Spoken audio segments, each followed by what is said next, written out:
So their proposed policy, I don't recall if they stated it, but what we're discussing is whether or not felons should have the right to vote.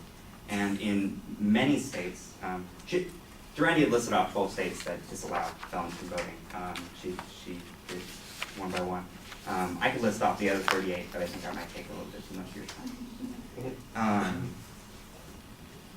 So the main issue I want to cover is that this policy suggestion to withdraw the right to vote from felons is directly unconstitutional. Though the 14th Amendment, which is something that a lot of people against the right for felons to vote commonly bring up, states that each state is allowed to withdraw the right to vote if someone commits rebellion or other crime. But that's what it says. It says that each state is allowed that opportunity to disallow.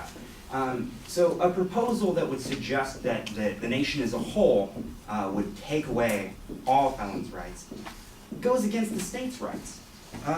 In an article that I found written by Roger Clegg off of heritage.org, he says it really well. Congress cannot override the Constitution through legislation and has no authority to restore the voting rights of felons for federal elections. Thus, the American people and their freely elected state representatives must make their own decisions in their own states on when felons should have their rights restored. This includes the right to vote.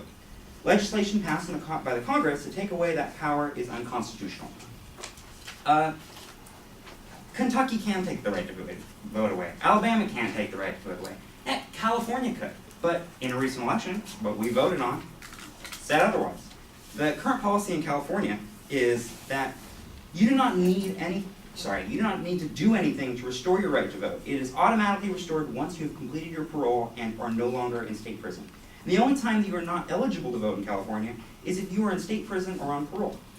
It's the right of the states. Again, in 38 states and the District of Columbia, most felons automatically regain these rights.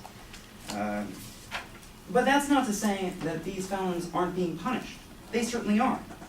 There may be, and usually are, prison or jail sentences, and there are other direct penalties such as fines and court costs, restitution, and possible probation. I'd like to get to a term called dehumanizing. And according to the freedictionary.com, the act of degrading dehumanization is the act of degrading people with respect to their best qualities. Now, that's what we're doing. We're denying them their best qualities by focusing too much on their worst qualities. True, they committed a crime, and they deserve to be punished for it. However, is stripping away their right to vote permanently something that is inhuman? The eighth, I found this on Limitations for Capital Punishment, Proportionality by Just Deal Law. The Eighth Amendment succinctly prohibits excessive sanctions and demands that punishment for the crime should be graduated and proportioned to the offense. Now, the thing is, felonies are different from state to state. And there are even felonies that could be labeled stupid or I don't know, not as severe. I give an example of one that's in Florida. This is a story of a man who was charged with a Class 3 felony after he had been released, a dozen balloons for his sweetheart, and unfortunately for him, Florida State Patrol saw him and arrested him for violating Florida's Air and Water Pollution Control Act. Now, that might be a silly law in California or maybe Alabama or Kentucky, something that would allow but in Florida, where the people have decided and voted upon that being a felony, they have deemed it worthy of a felony and severe enough for that. What right do we have as a nation to take away each state law? You, as Californians, don't vote on Alabama state policy. Alabama state policy doesn't vote, or people from Alabama don't vote on California state policy. Why integrate it to a national level?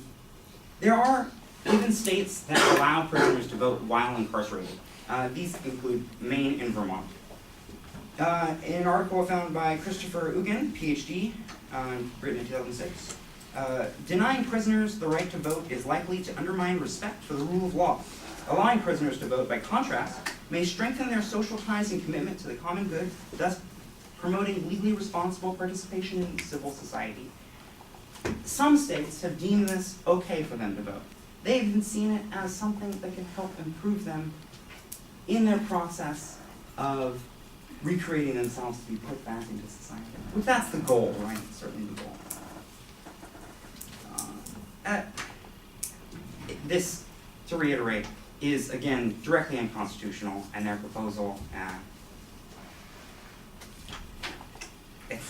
it's unrealistic, to say the least. Thank you.